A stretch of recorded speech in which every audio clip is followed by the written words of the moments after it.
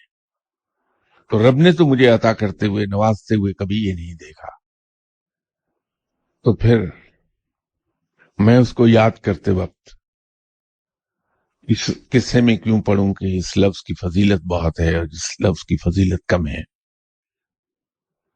نہ میرا علم اتنا وسیع ہے کہ میں اللہ کے ادا کیے ہوئے، اللہ کے کہے ہوئے، اللہ کے اتارے ہوئے، اس کے بھیجے ہوئے الفاظ کو تول سکوں کہ کون سا لفظ زیادہ فضیلت رکھتا ہے اور کون سا لفظ کم فضیلت رکھتا ہے۔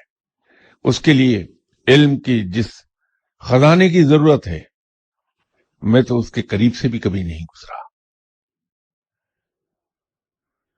اللہ نے کبھی مجھے دیتے وقت یہ نہیں دیکھا کہ میں نے اس کا سجدہ شکر کبھی ادا کیا بھی ہے یا نہیں، وہ دیتا ہی چلا جاتا ہے اور بے حساب دیتا ہے۔ تو پھر میں اس کو یاد کرتے وقت یہ کیوں دیکھوں کہ یاد کرنے والے الفاظ کیا ہیں کیا نہیں۔